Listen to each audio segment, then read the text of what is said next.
Example number 15 हमें find करना है all the points of the discontinuity of the greatest integer function. और हमारे पास ग्रेटेस्ट इंटीजर फंक्शन है f of x is equal to mod x, और हमें बताना है कि कहाँ कहाँ पे डिसकंटिन्यूस होगा। अब बात करते हैं ग्रेटेस्ट इंटीजर फंक्शन होती क्या है। देखो ऐसे लिखते हैं ग्रेटेस्ट इंटीजर फंक्शन को, ऐसा ब्रैकेट होता है, ठीक है। ग्रेटेस्ट इंटीजर लेस देन और इक्वल टू एक्स। ओके, मतलब क्या है इसका कि ग्रेटेस्ट इंटीजर लेस देन और इक्वल टू एक्स का पहली बात तो ये कि इंटीजर्स क्या होते हैं, ये रहे इंटीजर्स 0 1 2 3 -1 -2 -3 सो ऑन, ठीक है। इसे हम इंटीजर्स बोलते हैं।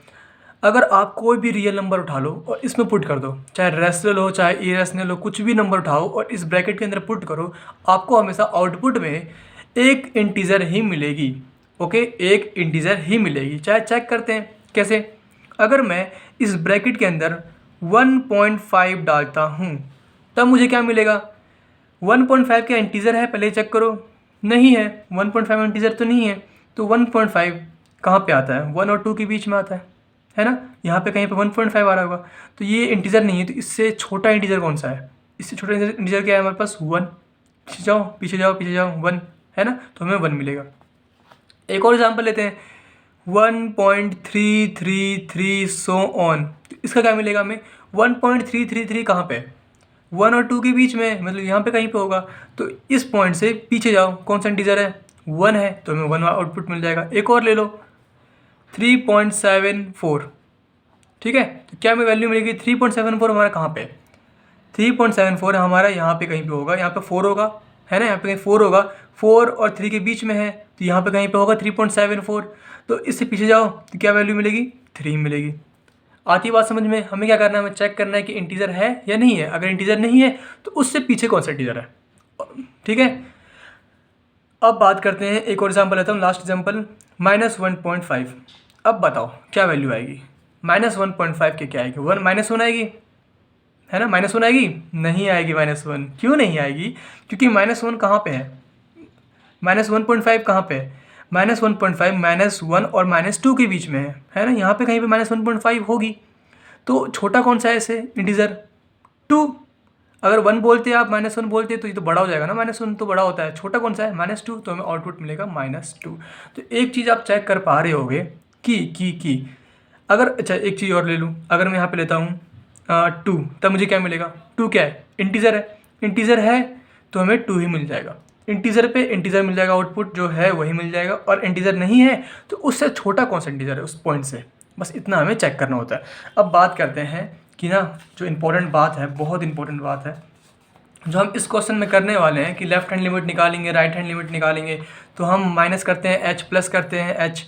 तो मैं एक नंबर लेता हूँ, ठीक है, मैं एक नंबर लेता हूँ, कोई भी नंबर ले लेता हूँ, क्या लूँ, 1 ले लेता हूँ। तो 1 माइनस एच करता हूँ, तो बताओ मुझे क्या वैल्यू मिलेगी, 1 माइनस एच। एच हमारा क्या होता है, मैं बता चुका हूँ, एच हमारा कोई छोटी वैल्यू होती है, जैसे कि 0.001, ठीक है, ऐसी वैल्यू होती है, वो छोटी सी वैल्यू होती है। तो अगर मैं 1 माइनस समथिंग करता हूँ तो मुझे क्या वैल्यू मिलेगी, ये रहा 1, माइनस करो समथिंग माइनस करोगे तो ये पीछे जाएगा, यहाँ पे कहीं पे आ जाएगा। और यहाँ पे आते ही क्या इंटीजर रहा, ये नहीं रहा, नहीं रहेगा ना इंटीजर। अगर आप 1 में से माइनस करोगे 0.001, जो वैल्यू आएगी वो इंटीजर रहेगी, नहीं रहेगी। अब इंटीजर रहा नहीं तो इस पे लगा ग्रेटेस्ट इंटीजर फंक्शन का हमने ब्रैकेट लगा रखा है, तो ये क्या करेगा, ये सीधा आपको पीछे जो इंटीजर होगा उसके पास पहुँचा देगा। कहाँ पहुँचाएगा, 0 पे पहुँचाएगा। आती बात समझ में ये। अगर एक और एग्जांपल लूँ मैं, तो मैं लेता हूँ 2 माइनस एच। 2 कहाँ पे है, 2 यहाँ पे है, माइनस एच कर रहा हूँ, मतलब एच में छोटी वैल्यू होती है, बता चुका हूँ मैं। तो मैंने छोटी वैल्यू माइनस की थी, कहाँ पे आया, यहाँ पे आया, तो ये कहाँ पहुँच जाएगा, सीधा 1 पे पहुँच जाएगा, है ना। अगर एक और एग्जांपल ले, -2 माइनस एच, अभी कहाँ पहुँचेगा, -2 हमारे यहाँ पे है, माइनस एच कर रहे हैं तो मतलब ये पीछे पहुँचा। और पीछे क्या है इसके, पीछे -3 है, तो ये -3 मिला। क्यों पीछे पहुँचा रहे हैं हम, पीछे इसलिए पहुँचा रहे हैं क्योंकि ये इंटीजर नहीं बचा, तो इससे छोटा इंटीजर क्या है, तो ये है, ठीक है। ये बात याद रहेगी। तो इससे क्या पता चलता है, इससे पता चलता है अगर मैं ले लूँ ये 1 2 -2 को सी ले लूँ, कोई भी नंबर ले लूँ, सी हमारा इंटीजर है, अगर मैं -h करता हूँ तो मुझे क्या मिलेगा, c -1 मिलेगा, है कि नहीं। सिंपल सी बात। अगर मैं 1 2 3 4 को एक सी मान लेता हूँ, सी हमारा कोई भी नंबर हो सकता है, तो मुझे क्या मिल रहा है, देखो यहाँ पे 1 था तो 0 मिला, 2 था तो 1 मिला, -2 था तो 3 मिला, तो C था तो C -1 मिलेगा। हर बार छोटा मिल रहा है, -2 तो -3 मिला, 2 तो 1 मिला, है ना। तो ये कह सकते हैं कि जब ये भी हमारा 1 - h करेंगे तो हमें C -1 मिलेगा। ये बात याद रहेगी, इंपॉर्टेंट बात है, इसलिए मैं इसको सर्कल कर रहा हूँ। अब बात करते हैं, अगर मैं C + h करूँ तब, C + h करूँ तब क्या होगा, C प्लस समथिंग, C हमारा कोई भी नंबर है, कोई भी नंबर 1 2 3 -1 -2 प्लस समथिंग कर रहा हूँ, चलो मैं 1 ले लेता हूँ यहाँ पे, 1 प्लस समथिंग कर रहा हूँ तो 1 से बड़ी हो जाएगी। h हमारा कोई वैल्यू है 0 से बड़ा, मतलब 0 पॉइंट समथिंग समथिंग, है ना, छोटी सी वैल्यू है। तो अगर मैं 1 प्लस समथिंग करूँगा तो 1 से बड़ी होगी, और 1 से बड़ी होने के बाद क्या इंटीजर बचेगा, ये नहीं बचेगा इंटीजर, तो हम ये पीछे वापस पहुँच जाएगा तो 1 पे पहुँच जाएगा, है ना। तो ये 1 आएगा हमारे पास आंसर। तो यहाँ पे 1 क्या है, C है, हमने माना था, तो C आएगा। बात समझ में आती है, सिंपल सी बात। अगर कोई भी हमारा इंटीजर है उसमें अगर मैं h ऐड करता हूँ तो ये इंटीजर से बड़ा हो जाएगा, और बड़ा होते ही ग्रेटेस्ट इंटीजर का फंक्शन उस पर लगा हुआ है तो सीधा उसके पीछे वाले पहुँच जाएगा, तो 1 पे पहुँच जाएगा। इसमें अगर 2 होता तो 2 पे पहुँच जाएगा, 3 होता तो 3 पे पहुँच जाएगा, C + h करने पे, मतलब 2 + h करने पे, ठीक है, तो हमें C मिलेगा। तो ये जो दो बात है ये बहुत काम की है, इन्हें हम यूज़ करने वाले हैं, ठीक है। C - h जो होता है वो हमारा C - 1 होता है, और greatest integer function of C + h हमारा C होता है, ठीक, याद रहेगी बात छोटी सी। अब करते हैं सॉल्व इसे।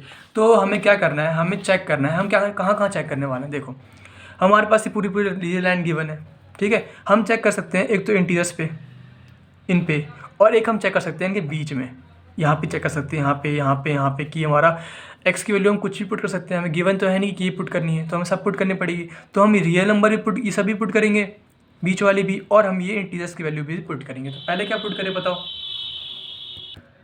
तो पहले पुट कर लेते हैं कि C इज़ एन इंटीजर, ठीक है। तो केस 1 ले लेते हैं, केस फर्स्ट।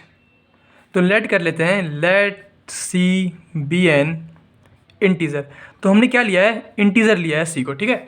इंटीजर क्या है हमारे पास, ये, ठीक है।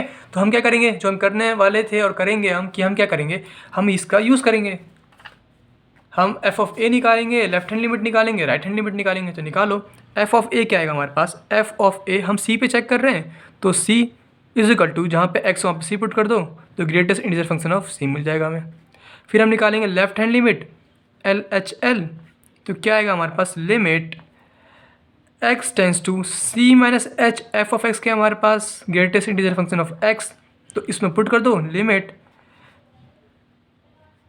h टेंस टू 0 से लिखा हूँ बिल्कुल, और जहाँ पे x वहाँ पे C - h पुट कर दो, तो C - h। तो बताओ C - h की वैल्यू क्या आती है, मैंने समझाया था अभी, C - h हमारा C - 1 आता है ना, सिंपल सी बात जो बताई थी मैंने।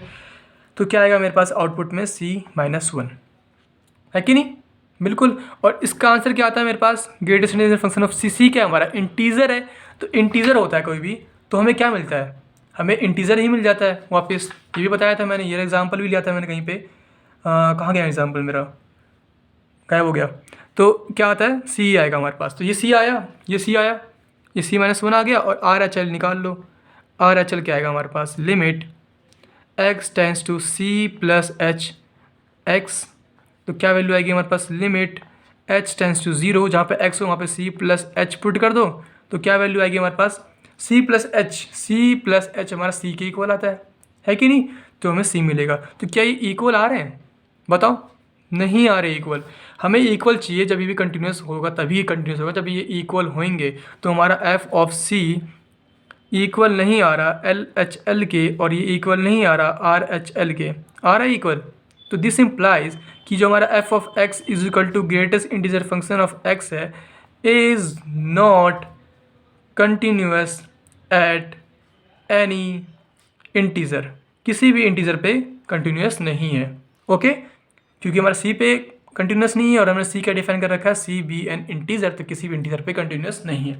तो केस 1 हमारा हो चुका है कि हमने इंटीजर पे चेक कर लिया, हमें इंटीजर पे कंटिन्यूस नहीं मिला हमारा ग्रेटेस्ट इंटीजर फंक्शन। अब केस 2 लेते हैं, तो केस सेकेंड, ठीक है। तो इस पर ले लेते हैं हम, let C be a real number, कोई भी रियल नंबर है, बट हमने इंटीजर चेक कर लिया है तो हम इंटीजर नहीं लेंगे, तो which is not equal to integer. ठीक है, तो हमने इंटीजर चेक कर लिया है, तो हम इंटीजर नहीं लेंगे, तो बस सारे रियल नंबर ले रहे हैं, बस हम इंटीजर नहीं ले रहे। अब इसको सॉल्व कर लो, निकालो, वैल्यूज़ निकालो।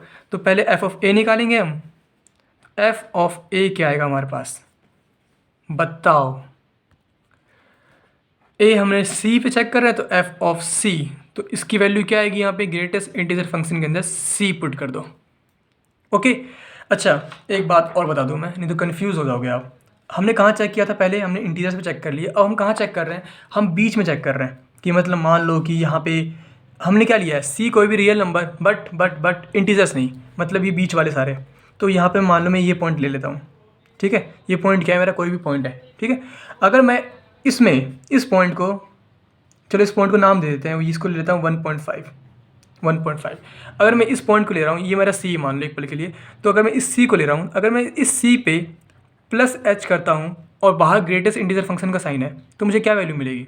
या मैं लिख दूँ ऐसे, सी मैंने 1.5 लिया है, तो 1.5 प्लस एच करता हूँ, तो मुझे क्या वैल्यू मिलेगी, बताओ।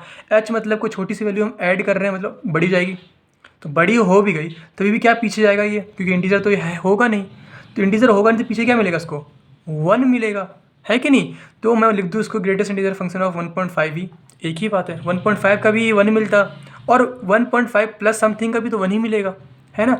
अगर मैं ये कहूँ कि c माइनस एच, तो मतलब 1.5 माइनस समथिंग, है कि नहीं। तो 1.5 माइनस समथिंग, तो 1.5 में से अगर मैं कुछ छोटा सा माइनस भी कर देता हूँ, तभी भी क्या मिलेगा मुझे, ये 1 ही मिलेगा।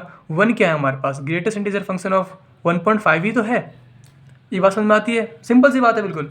अगर बीच में आ रहा हूँ मैं इंटीजर्स पे बात नहीं कर रहा, मैं बीच में रियल नंबर पे बात कर रहा हूँ, तो इसमें अगर मैं कुछ ऐड भी करता हूँ तभी भी मुझे 1 ही मिल रहा है, और मैं सब्ट्रैक्ट भी करता हूँ तभी भी मुझे 1 मिल रहा है। तो इसलिए मैं, और 1.5 का तो 1 ही मिलेगा, तो मैं इसको ऐसे लिख सकता हूँ, बस लिखने का तरीका ये लिख दिया मैंने, एक ही बात है, तो सिंपल सी बात है ये। तो अब मैं इसकी हेल्प से ना इसको आराम से प्रूव कर दूंगा कि ये कंटिन्यूस है कि नहीं है। तो एफ ऑफ ए निकाला हमने, हमें क्या मिला, सी मिल गया। ठीक है, और हम निकालेंगे फिर limit x tends to c minus h और greatest integer function of x, और x इस बार क्या है हमारा, c क्या है हमारा, c हमारा कोई भी रियल नंबर है जो कि हमारा इंटीजर नहीं है। तो यहाँ पे क्या लिखूंगा मैं, greatest integer function of x की वैल्यू क्या है, c माइनस एच पे जा रहा है, तो c माइनस एच, और c माइनस एच की वैल्यू क्या है, ये क्या हमारा c है ना, c ही तो लिया था मैंने ये, तो क्या है मेरा c है, 1.5 c था, तो ये हमारा आ जाएगा फिर से greatest integer function of c।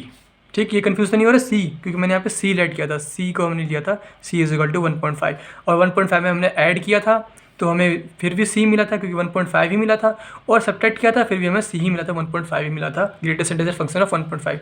ठीक है, और फिर मैं इसमें क्या करूँगा, मैं लेफ्ट हैंड लिमिट भी राइट हैंड लिमिट लगाऊंगा, limit x tends to c plus h, greatest integer function of x, तो limit h tends to 0 c plus h, तो भी मुझे क्या मिलेगा, c ही मिलेगा।